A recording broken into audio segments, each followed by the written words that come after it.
예, 감사합니다. 우리는 어렵고 힘든 세상에서 가끔 격려를 받아야만 되는 그런 연약한 인생들이죠.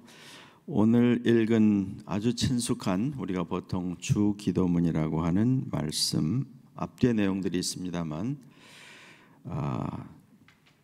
기도하라고 하는 건 너무 성경이 일반적이지만 꼭 우리가 기억할 일은 성경에서 가장 많이 등장하는 명령어, 이렇게 해라 라고 하는 그 명령어가 바로 기도하라이죠. 기도는 모든 종교에 다 있습니다. 미신을 섬기는 데도 있고 모든 우리가 이슬람, 불교, 힌두교, 조로아스트교 모든 종교에는 기도라는 게 있어요. 그렇지만 우리가 예수 믿는 하나님의 자녀로서 기도하는 이 기도는 여타의 모든 종교에 있는 기도와는 본질적으로 다르고 차원이 다르죠. 그리스도인의 기도는 여러분이 아시는 것처럼 영적인 생명을 이어가는 호흡이고 하늘 아버지와의 대화입니다. 한마디로 우리의 기도는 인격적이고 개인적인 특성이 있습니다. 우리가 친숙하게 아는 이 주 기도문이라고 보통 알려진 본문에 있는 이 기도문은 우리가 무엇을 어떻게 기도해야 되는지를 가장 명료하게 보여주죠. 아주 정말 크리스탈 클리어라고 할 수 있어요. 먼저 모든 기도는 인격적이고 개인적인 특성이 있으면서 공동체적인 특성이 있다는 사실을 이 기도문은 아주 강하게 알려줍니다.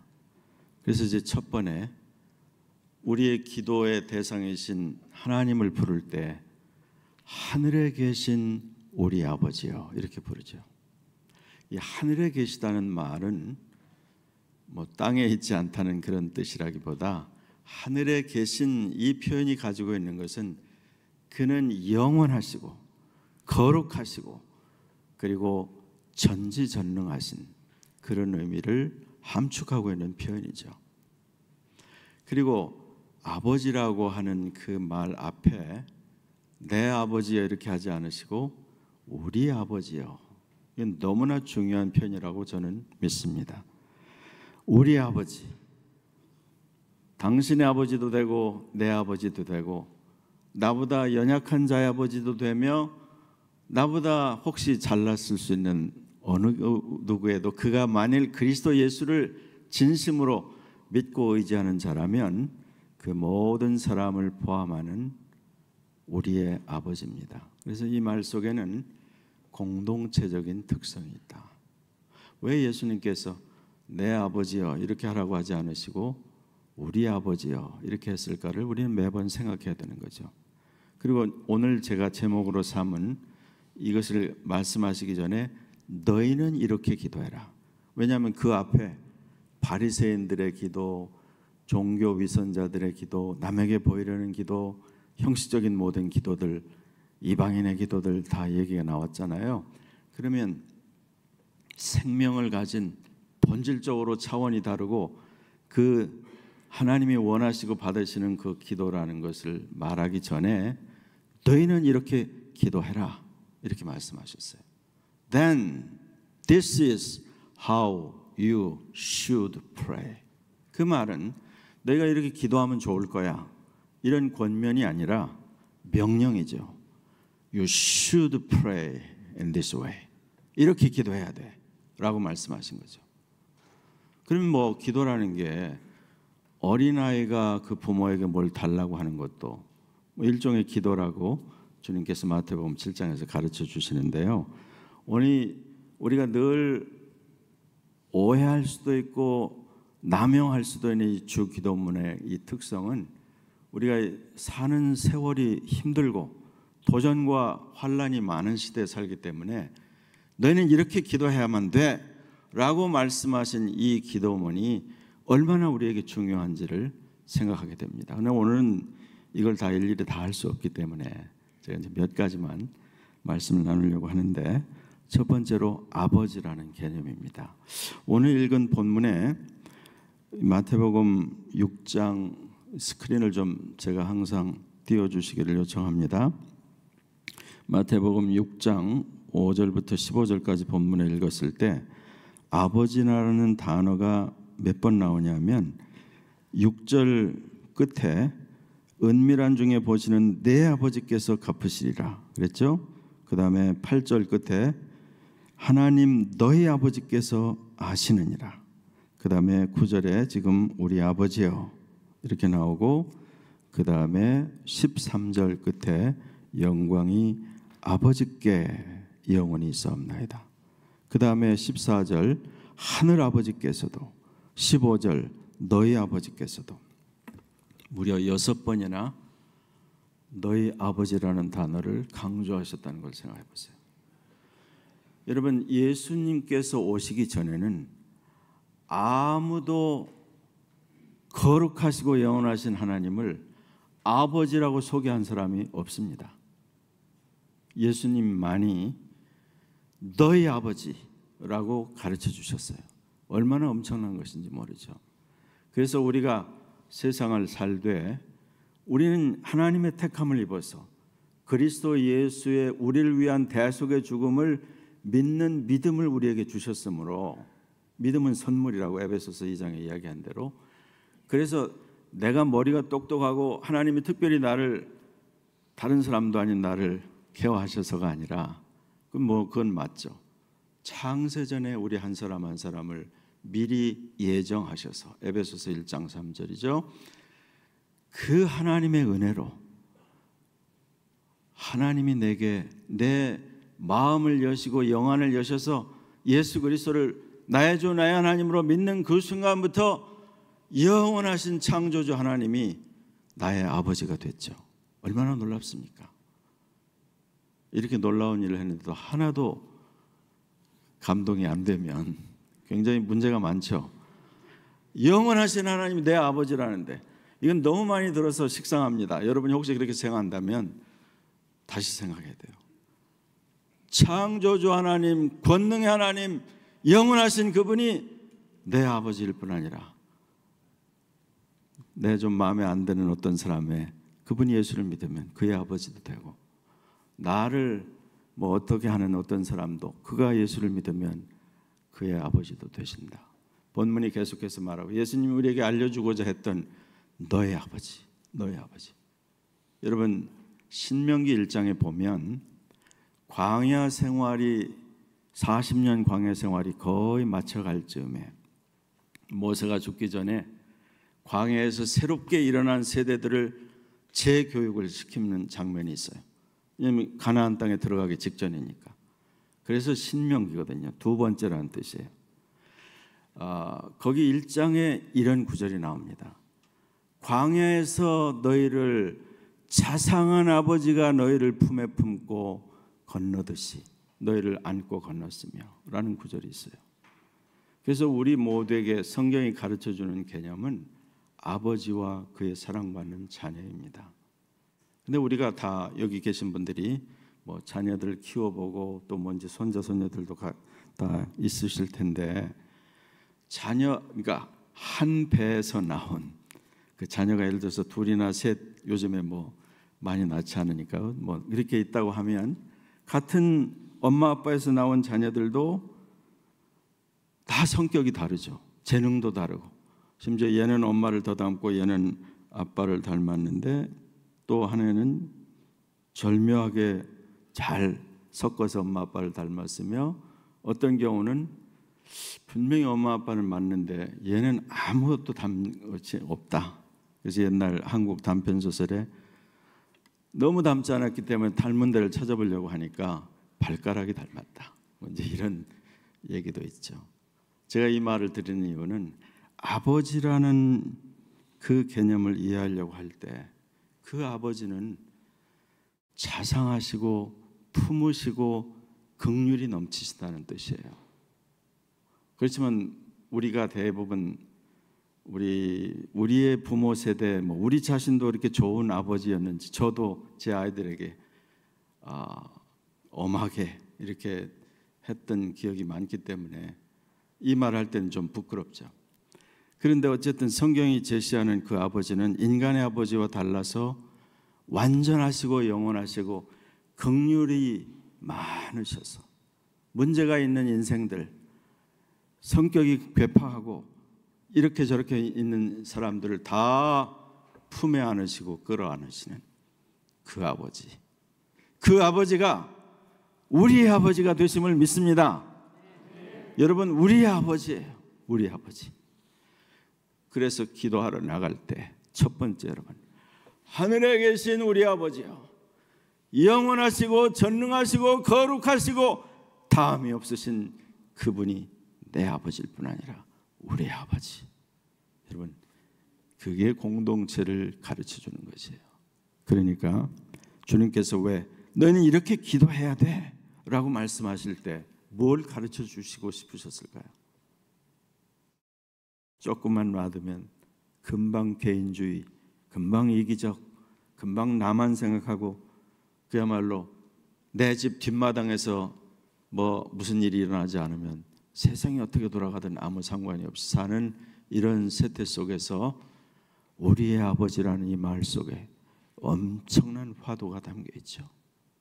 그래서 여러분이 앞으로 무엇이든지 절박한 기도를 하러 나갈 때 예수님 말씀대로 하시면 돼요. 이렇게 기도해야 돼. 하늘에 계신 우리 아버지요. 한번 해보세요. 하늘에 계신 우리 아버지요. 내 아버지만이 아닙니다. 우리 아버지예요. 우리 아버지. 그래서 여기 이 짧은 본문 안에 6번이나 강조하고 또 강조하시잖아요. 너희 아버지, 너희 아버지, 우리 아버지예요. 그 다음에 이제 기도가 있습니다. 6가지의 간구라고 보통 얘기하죠. 앞에 3가지를 제외한 그 다음에 4번째 나오는 것이 우리가 잘 아는 오늘날 우리에게 일용할 양식을 주시오며, 그렇죠. 일용할 양식은 입으로 들어가는 음식만 말하는 게 아니라 우리의 모든 절박한 필요들입니다. We need. 뭐 직장에서 건강의 필요, 또 뭐 자식의 어떤 일들, 살아가면서 어떤 모든 필요들이 다 이 안에 다 담겨 있는 말이거든요. 우리의 필요. 근데 우리가 보통 기도한다고 할 때 많이 들으신 대로 주세요라는 그 말은 바로 여기에 해당되는 거죠. 이제 4번째부터 있는 우리에게 필요한 것들을 주시고 우리에게 죄진 자를 사해 준 것처럼 우리의 죄를 사해 주시고 또 우리를 시험에 들지 말게 하시고 다만 악에서 구하옵소서. 그러나 우리가 많이 하는 것이 이 밑에 4, 5, 6번 중에서도 4번째를 주로 많이 우리는 하죠. 왜냐하면 우리 삶이 너무 팍팍하니까, 너무 필요가 많으니까, 매 순간 막 힘든 일이 많으니까 우리는 끊임없이 주세요, 해 주시옵소서. 막 액센트를 붙여가지고 하면 더 응답이 빠를 것 같고 그렇게 막 하죠. 그러나 주님께서 다시 우리를 환기시키면서 너희는 이렇게 기도해야 돼. 하늘에 계신 우리 아버지요. 앞에 3가지. 그 이름이 거룩히 여김을 받으시오며 나라의 마옵시며 뜻이 하늘에서 이루어진 것 같이 그 땅에서 이 땅에서도 이루어지이다.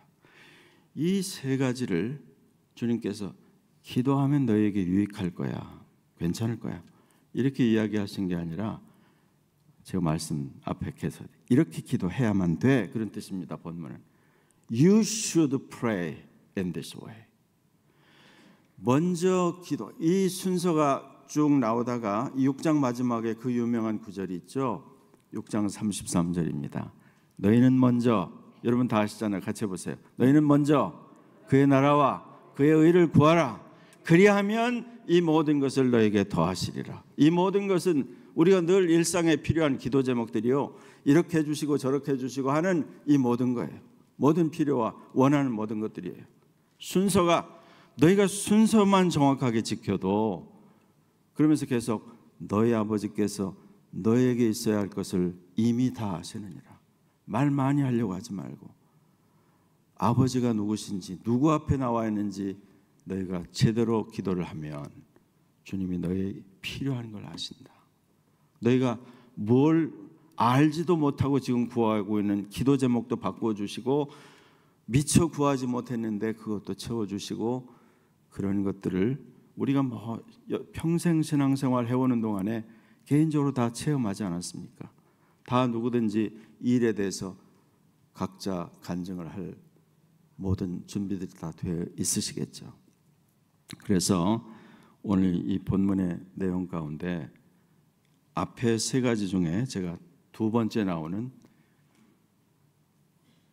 뭡니까? 두 번째, 당신의 나라가 임하소서, Thy kingdom come 라고 하는 그 내용만 중점적으로 한번 살펴보려고 합니다. 나라의 임하옵시며 Your kingdom come 라고 하는 말에, 그럼 나라라고 하는 말, 여러분 신약 성경을 제대로 읽으면 하나님의 나라라는 것이 메인 ธี임이라는 사실을 금방 알게 되죠. 마태복음은 예수님을 아예 유대인의 왕으로 오셨다는 걸 처음부터 끝까지 말하죠. 그래서 마태복음에는 The Kingdom of Heaven, 천국이라는 표현을 쓰고, 마가나 누가에서는 The Kingdom of God, 하나님의 나라 이렇게 말합니다. 어쨌든 이 신약의 복음서들은 예수 그리스도께서 오셔서 하나님의 나라를 이 땅에 세우시려고 있는 힘을 다하셨고, 그의 공생의 사역은 전부 하나님의 나라를 보여주고 드러내는 사역이라는 사실을 우리가 깨달을 수 있죠. 그래서 다시 한번 이 기도문을 가르치신 6장 마지막에 예수님께서 결론이 너희는 먼저 그의 나라, His kingdom and His righteousness를 구해라. 그리하면 이 모든 것을 너에게 더하시리라 되어 있어요.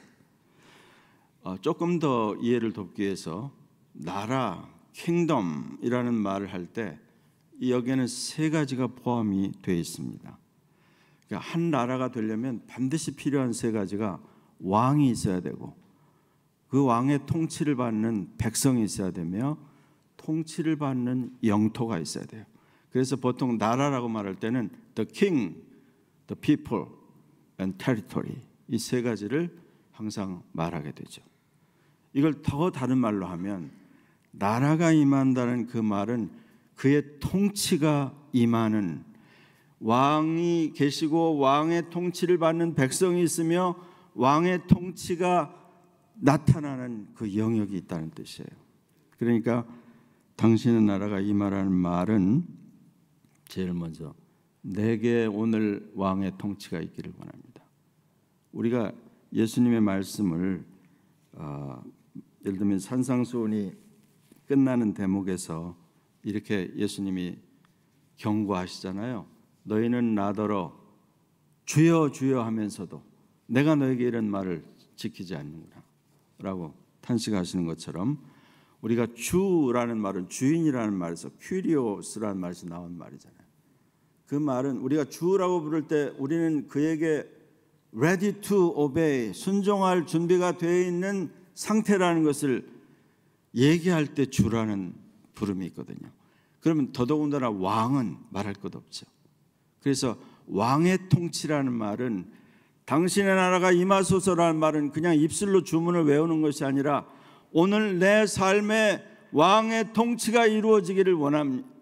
오늘 나는 주님이 주님으로서 일하시도록 순종할 준비를 하겠나이다. 오늘 내 가정은, 오늘 내가 사는 이 지역사회와 내가 사는 이 국가와 이 시대는 왕의 통치를 받는 세상으로 바뀌기를 원합니다. 그런 기도를 포함한다는 뜻이죠. 그래서 주님께서 하신 말씀을 우리가 들여다보면, 왜 그러면 나라에 임하옵소서, 나라가 임하옵시며라고 기도해야 되느냐면, 그 말은 지금 이 땅에 주님의 나라가 아직 아니란 뜻이잖아요. 주님의 나라이면 굳이 그 기도를 할 필요가 없다는 뜻인데, 여러분이 아시는 것처럼 하나님의 나라가 임하도록 기도하는 이유는 우리가 사는 이 땅의 세상 나라들이 사단에게 속해 있기 때문이죠. 마태복음 4장에 보면 예수님께서 40일을 줄이신 후에 마귀 혹은 사탄으로부터 3번 시험 받으시는 장면이 나오고, 그 중에 3번째가 이렇게 되어 있어요. 마태복음 4장 8절로 9절입니다. 마귀가 또 그를 데리고 지극히 높은 산으로 가서 천하 만국과 그의 영광을 보여 이르되 만일 내게 엎드려 경배하면 이 모든 것을 내게 주리라. 예수님 물론 신명기의 말씀을 인용하셔서 주 너희 하나님을 시험하지 말고 다만 그를 경배하라고 마귀를 쫓아내죠. 또 예수님께서 마태복음 12장 26절에 만일 사탄이 사탄을 쫓아내면 스스로 분쟁하는 것이니 그리하고야 어떻게 그의 나라가 서겠느냐. 분명히 예수님은 킹덤 오브 갓, 킹덤 오브 크라이스트가 있을 뿐 아니라 킹덤 오브 세이턴이 있다고 말씀하셨어요. 그래서 사단을 가리켜서 예수님이 King of this world, King of this age, 이 시대의 왕, 세상 나라의 임금 이렇게 부르셨다는 것을 여러분이 보면 우리가 사는 세상이 본질적으로 성경이 뭐라고 정의하는지를 우리가 이해하면 조금 더 우리가 정신을 차려야 되는 거죠.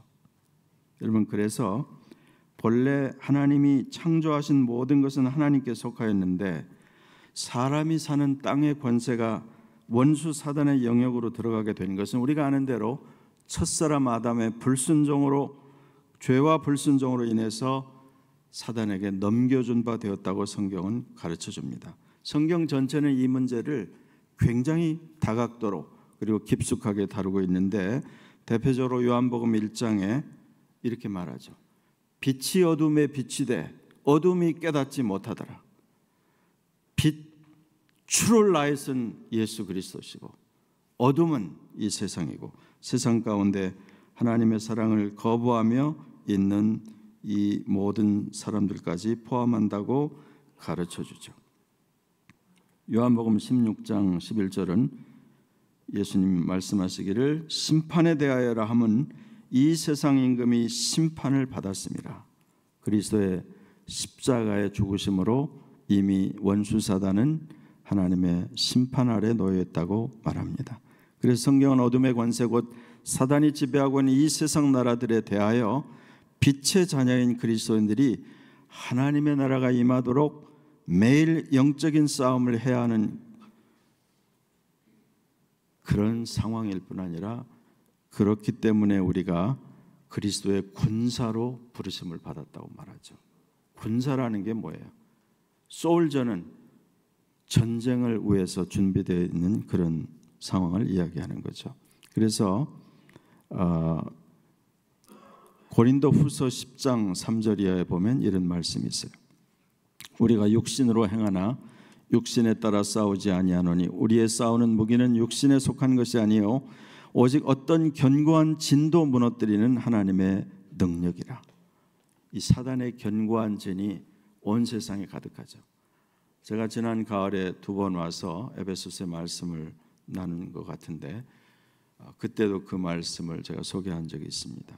왜 우리가 이 세상 가운데 성도들의 우리가 비록 약한 자들 같지만 성도들의 믿음의 기도가 왜 절실히 필요하고 중요하냐면 원수 사단의 견고한 진들이 수천 년 동안 각 곳에 있었잖아요. 그래서 우리가 그걸 너무나 잘 알 수 있는 것이 제가 오래전에 인도를 한 10번 정도를 갔다 왔거든요. 제 그 팀에서 선교하느라고. 이 원수 사단의 견고한 진이 강하다는 것은 거기 가보면 알 수 있는 게 너무나 악한 그 귀신들의 준동이 웬만한 사람들은 다 두통에 시달리고 뭐 귀신 들린 것도 많고 너무나 많죠.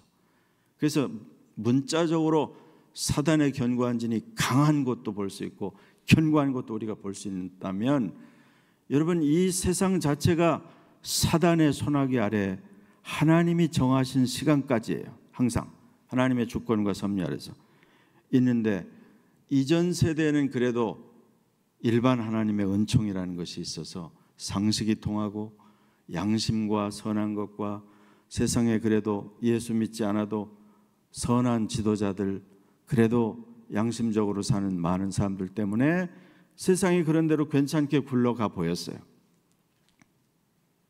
그러나 이제 시간이 점점 가까워오고 원수 사단이 자기의 때가 얼마 남지 않은 것을 가장 잘 아는 거로 성경 안에 있는 내용입니다. 그러므로 주의 오심이 가까워질수록 수면 아래에 있던 모든 견고한 진의 어둠의 세력들이 다 밖으로 다 나와서 수단 방법을 가리지 않고 모든 흉한 일들을 다 하고, 지금 뭐 우리 눈에 보이는 들리는 모든 것들이 하나님을 대적하는 것들이 말할 수 없죠. 너무나 싸납고 너무나 어떻게 해야 할 바를 알지 못하죠. 이런 가운데서 주님께서 우리 한 사람 한 사람의 작은 성도들의 그 기도가 우리가 얼마나 중요한 존재들인지 우리 스스로 모를 뿐이에요. 우리의 이 작은 기도가 얼마나 중요한 역할을 하는지 우리가 모를 뿐이에요. 우리 스스로 너무 무지해서 인정하지 않을 뿐이죠. 그래서 주님께서 너희는 이렇게 기도해야 돼 라고 하시면서 아직 연약한 우리가 우리의 작은 기도로 주님의 나라에 동참하며 우리의 작은 기도들이 모아져서 어둠을 물리치는 빛을 던질 수 있으며 사단의 견고한 진을 결박하는 기도의 권세로 하나님의 나라의 확장을 이룰 수 있다는 사실을 믿으시기를 바랍니다. 얼마나 중요한지 몰라요. 그래서 피곤한 무릎을 히브리서에 있는 대로 이렇게 세워서 그래도 엎드려야 되고 그래도 나가야 되는 그 중요한 이유가 바로 그겁니다. 나 하나의 기도가, 내 하나가 흔들리지 않고 그 자리에서 작은 빛을 던지면 그 견고해 보이는 어둠도 녹아지고 물러가는 그런 일들을 이제 곳곳에서 전쟁처럼 벌어지고 있는 이런 시대이기 때문에 우리가 정말 깨어 있어야 되는 그런 시대죠. 여러분이 잘 아시는 에베소서 6장의 말씀이죠. 끝으로 너희가 주 안에서와 그의 힘의 능력으로 강건해지고 마귀의 간계를 능히 대적하기 위하여 하나님의 전신갑주를 입으라. 우리의 씨름은 혈과 육을 상대하는 것이 아니요 통치자들과 권세들과 이 어둠의 세상 주관자들과 하늘에 있는 악의 영들을 상대함이라. 하나님의 나라가 임한다는 것은 하나님의 다스리시는 권세의 권능이 임하는 것이며 그의 통치를 받는 백성이 거하는 영역이 늘어난다는 뜻이에요. 그래서 주님께서 마태복음 12장에 유대인들, 특히 바리새인들에게 이렇게 얘기하셨죠. 그러나 내가 하나님의 성령을 힘입어 귀신을 쫓아내는 것이면 하나님의 나라가 이미 너희에게 임하였느니라. 또 잘못된 관점으로 하나님의 나라를 사모하는 경우에 바로 잡아주셨죠. 바리새인들이 하나님의 나라가 어느 때에 임하니까 묻거늘 예수께서 대답하여 이르시되 하나님의 나라는 볼 수 있게 임하는 것이 아니요 또 여기 있다 저기 있다고도 못하리니 하나님의 나라는 너희 중에 있느니라. 이제 이렇게 지금 아직도 이 지상에서 치열한 싸움이 계속되잖아요. 여러분 마태복음 16장에 예수님께서 말씀하신 최초로 교회라는 단어를 쓰시면서 이렇게 얘기하시죠. I will build my church on this rock. 내가 이 반석 위에 내 교회를 세우리니 그 다음이 뭡니까? 음부의 권세가, 지옥의 권세가 이기지 못하리라. 그 말은 뭐예요?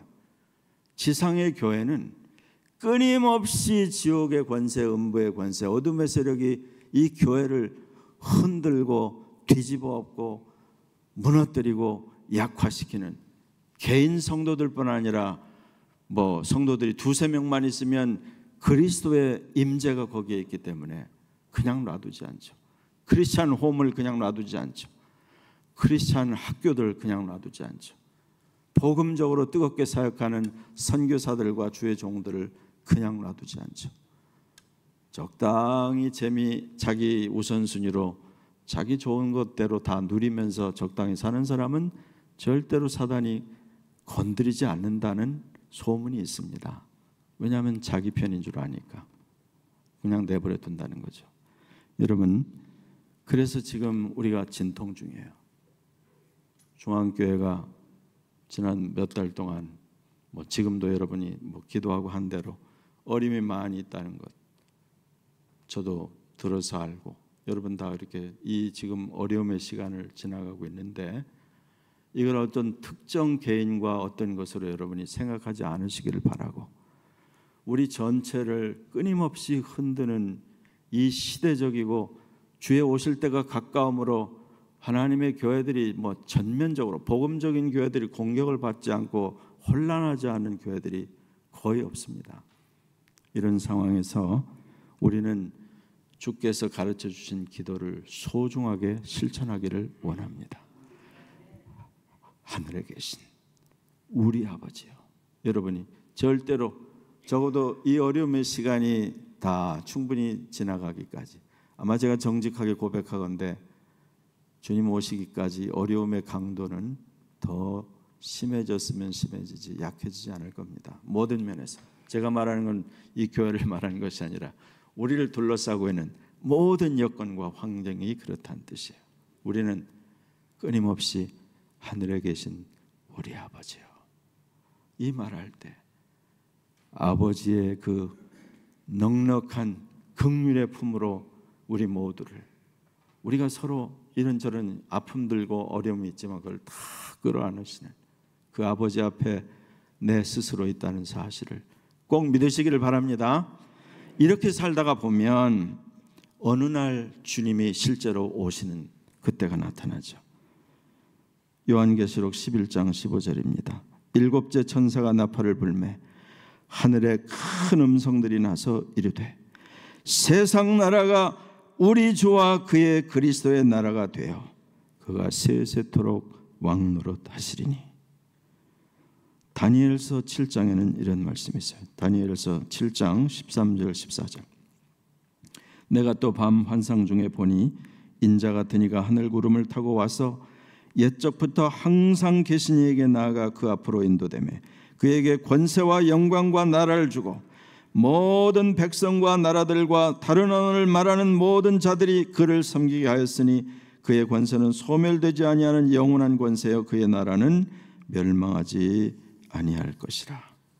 세상 나라가 하나님 나라가 되는 데에는 반드시 전쟁이 필요하고 이긴 자가 지배하고 다스리게 되어 있죠. 땅에서 일어나는 모든 전쟁은 하늘의 전쟁과 연결이 되어 있으며 날이 갈수록 이 현상은 더 뚜렷해지고 있습니다. 그래서 우리가 매일을 살아가면서 이 영적 전쟁에 여러분이 인정하든 안 하든 그걸 느끼든 못 느끼든 참여하고 있다는 사실이에요. 그러므로 우리는 예수님의 명령대로 매우 간절하게 기도해야 됩니다. 하늘에 계신 우리 아버지요, 나라의 마옵시며 이름이 거룩히 여김을 받으시오며 나라의 마옵시며. 하나님의 나라 곧 하나님의 통치가 이루어지기 위해서 먼저 우리 각자가 정말 하나님의 사랑받는 자녀인가? 자녀가 되는 것은 다른 게 아니죠.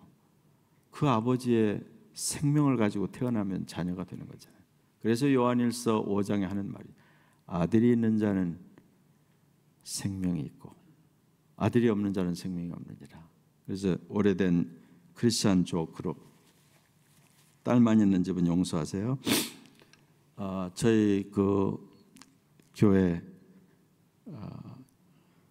한 가정이 있는데 위로 딸을 두고 셋째로 이제 아들을 요 며칠 전에 낳았어요. 그래서 아기 낳은 날 제가 저녁에 가서 병원에서 아기를 안고 이제 기도를 해주면서 그 형제가 올해 이제 벌써 42살이 됐기 때문에 제가 이제 늦둥이로 낳았어요. 제일 위에 누나 둘은 10살, 5살인데 이제 태어났으니까. 그래서 Now you have truly a life. 그러면서 요한일서 5장 12절 It's kind of Christian joke 이 얘기를 해줬는데 자녀가 된다는 건 그 아버지의 생명을 가지기만 하면 되는 거죠. 아버지의 생명을 갖는다는 것은 너무나 당연히 내가 예수 그리스도를 나의 생명의 주로 믿는 것은 그분이 내 죄를 대신 짊어지시고 내가 지불해야 될 모든 죄의 대가를 그분이 한 몸에 받으시고, 고린도후서 5장 21절에는 이런 구절까지 있습니다. God made him a sin itself. 그게 무슨 말인지 아세요? 예수님께서 우리를 구원하시기 위해서, 하나님께서 우리를 구원하시기 위해서 당신의 사랑하는 독생자 예수 그리스도를 죄로 만드셨다고 말합니다. 우리말은 좀 불명하지만 원어나 영어식 표현을 보면 God made him sin itself. 죄로 만드셨어요. 그래서 그 십자가상에서 예수님이 시편 22편을 인용하시면서 엘리 엘리 라마 사박다니, 나의 하나님이여 나의 하나님이여 어찌하여 나를 버리셨나이까 라고 부르짖은 이유는 그리스도의 십자가가 그리스도의 실패가 아니라 그 십자가에 달려 계신 그 시간은 모든 사람들의 죄와 그 받아야 될 진노와 그 심판과 그 저주를 한 몸에 받으시고 그가 죄 자체가 되셨기 때문에 하나님이라도 죄를 바라보실 수 없는 하나님의 외면이 있었다는 뜻입니다. 우리가 하나님의 말씀을 읽고 알수록 우리 각 사람의 주신 그 구원이 얼마나 대단한지, 우리를 자녀 삼으시기 위해서 얼마나 대단한 희생을 하셨는지, 죽음을 죽으셨는지를 우리가 붙잡으면, 그리고 이것은 이 땅에서의 우리가 잘 먹고 잘 사는 문제가 아니라 영원한 것이고, 그리고 비할 바 없는 것이고 어떤 언어로도 표현할 수 없는 엄청난 것이기에 여러분 자녀가 된다는 것, 하나님을, 영원하신 그 창조주 하나님을 아버지라고 부르는 이 특권을 여러분이 깊이 생각하고, Am I his true child or not? 내가 그의 진정한 자녀인지 아닌지, 그것을 여러분이 기도할 때 한번 생각을 해보면, 이렇게 못나고 이렇게 업앤다운이 심하고 이렇게 아직도 막 내 스스로, 어떤 경우에는 내가 스스로 마음에 안 들어서 절벽에서 뛰어내리고 싶다 할 정도로 자괴감을 우리가 다 갖는 때가 있잖아요. 여러분은 안 그러신지 모르겠지만 저는 그렇거든요. 그런 우리라도 아버지가 되셔서 우리를 품으시는 거잖아요. 아버지니까. 우리는 길가에 버려진 고아가 아니라 아버지의 자녀라는 사실을 붙잡으시기를 바랍니다. 그래야 여러분 소망이 있어요. 그래야 일어나요. 고아들은 한번 넘어지면 못 일어나요. 저희 교회에 한국에서 그 고아원에서 자란 아이가, 고아원에서 이제 만 18살이 되면 고아원에서 그냥 나가야 돼요. 얼마 이렇게 돈을 뭐 그동안 자기가 어떻게 한 거를 받아가지고 갑자기 세상으로 던져져 나와서 방황하는 한 아이가 어떻게 오게 됐는데, 이 아이가 정말 고아로 그 나이대에 자랐다는 것이, 보통 정상적인 삶을 사는 사람은 아무리 뭘 해줘도 채워지지 않는 그 외로움과 그 욕구가 너무나 강하다는 사실을 제가 옆에서 이렇게 지켜보면서 고아로 산다는 것, 왜 성경이 고아로 버려두지 아니하시고 고아를, 이 사실을 얘기하는지를 다시 생각하게 됐어요. 여러분, 영원하신 하나님을 하늘에 계신 우리 아버지요, 부를 수 있는 특권이 아무에게나 주어진 것이 아닙니다. 데살로니가 후서에 있는 대로 믿음은 모든 자의 것이 아님이니라. 여러분, 아무나 하나님을 아버지라 부를 수 없어요. 아무나 하나님을 우리 아버지라 부를 수 없어요. 그리고 우리 하나님이라고 부르는, 우리 아버지라고 부를 수 있고 그 앞에 엎드릴 수 있는 사람은 말할 수 없는 특권과 뒤집어서 마땅히 해야 될 의무도 있는 거죠. 여러분, 우리가 둘러싸고 있는 이 말할 수 없는 긴장된 이 날이 갈수록 어둠의 세력이 동틀기 직전이 가장 어둡다고 여러분 다 잘 아시는 것처럼, 영원한 빛이신 그분이 세상에 오시기 직전 점점 더 어두워지는 이 세상에서 어둠에 굴하지 않고 낙심하지 않고 포기하지 않고, 때로 우리는 사람이니까 좌절하고 넘어지기도 하지만 또 일어날 수 있는 이유가 뭐예요? 아버지가 계시니까. 우리는 아버지 부르면서 나갈 수 있는 자들이니까. 그렇게 할 때 여러분, 내 안에 나 먼저 아버지의 사랑받는 자녀로 그의 통치를, 다스림을 받게 하소서. 우리의 가정 가운데 아직 하나님 보시기에 부끄러운 부분들이 있으면 영원한 진리의 빛 가운데 내놓고 하나님의 통치가 그의 나라가 임하게 하소서. 우리 교회 안에 아직 어둡고 구겨지고 접힌 부분들이 있으면 하늘의 빛으로 아버지의 사랑으로 서로 긍휼히 여기는 마음으로 온전하게 주님의 통치가 이루어지게 해주시옵소서. 내가 사는 땅, 여러분 한국도 뭐 지금 총선을 앞두고 뭐 정신없죠. 어수선한 소식 많이 들리죠. 여러분이 살고 있는 캐나다는 어떨 것 같습니까? 캐나다도 한국 못지않게 아주 심각하고 복잡합니다. 이 지금 있는 가버먼트가 너무 하나님께 교만하고 악하게 저지른 것들이 너무 많아요. 여러분이 다 보시지만 굳이 해주지 않아도 되는 팬데믹 한중간에 그것도 대마초를 합법화시켜서 여러분 다 보시잖아요. 동네 골목마다 대마초 가게가 다 점령을 해버렸어요.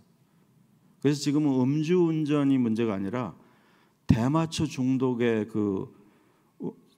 운전사고가 너무 심해져서 한 20대 초반밖에 안 된 애가 대마초 중독에 걸려서 운전하다가 그냥 나가버려가지고 큰 사고 일으킨 거. 그게 심심치 않게 보도가 되거든요. 여러분 이렇게 400대 그 하위에 보면 전광판에 대마초 엑스표친 그 사인이 나온 거 볼 거예요. 그렇게 심각하다는 거예요. 지금 우리가 서로 이렇게 좋은 사람들과 예배하고 크리스찬들끼리 교제해서 그렇지 문 밖에 나서면요 말할 수 없는 일들이 많아요. 그러니까 이러한 때 우리가 굴하겠느냐? 하나님의 자녀가 굴하겠느냐?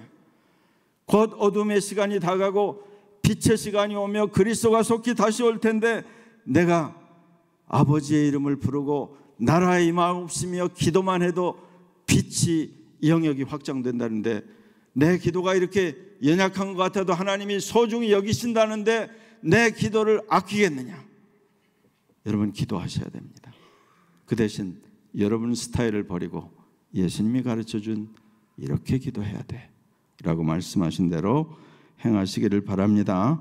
그래서 여러분 개인과 가정과 이 교회가 복을 받고 견고하게 다시 일어나고 여기는 빈자리들이 다 채워지고 곳곳에 또 우리가 사는 땅에 그리스도 예수의 나라 하나님의 나라의 그 통치가 온전히 이루어지는 역사가 나타나기를 간절히 축원합니다. 예, 그럼 한번 같이 기도하겠습니다. 여러분 함께 나눈 말씀을 기억하면서 간절하게 여러분 스스로를 하늘에 계신 우리 아버지요. 이걸 한번 같이 해봅시다. 시작. 하늘에 계신 우리 아버지요. 그리고 여러분 기도해 보세요. 같이 기도합니다. 아버지 하나님, 주여 하늘에 계신 아버지요. 나를 사랑하시고 나를 위해서 대신 죽었다가 사셨습니다. 이 영원하신 주님이 그 전능자가 내 아버지가 되셨어. 우리를 품에 안으시고 우리를 이끌어 가시는데 주여 도와주시옵소서. 주여 불쌍히 여겨 주시옵소서. 영광의 주님께서 만져주시고 치료하시고 새롭게 하시고 긍휼히 여겨 주시고 은혜를 부어주시기를 원합니다. 오 자비하신 아버지, 아버지 하나님이 어둠의 권세와 이 모든 흑암의 세력들을 그리스도 예수의 그 보혈의 권세로 깨뜨리시며 사단의 모든 견고한 지는 하나님의 강력을 파쇄하시며 뒤말리시하시며 주의 권능의 역사가 임하게 하시고 한 분 한 분이 하나님의 자녀로 사랑받는 자녀로 이 세상을 승리하게 하시고 가정마다 하나님의 통치를 하나님의 교회들이 그리스도의 놀라우신 임재와 통치를 경험하고 우리가 사는 이 땅과 이 시대가 빛이 확장되고 주의 다시 오심이 속히 이루어지게 하여 주시옵소서. 감사와 찬송을 올렸고 예수님의 이름으로 기도하였습니다. 아멘. 예, 찬송 539장을 같이 부르겠습니다.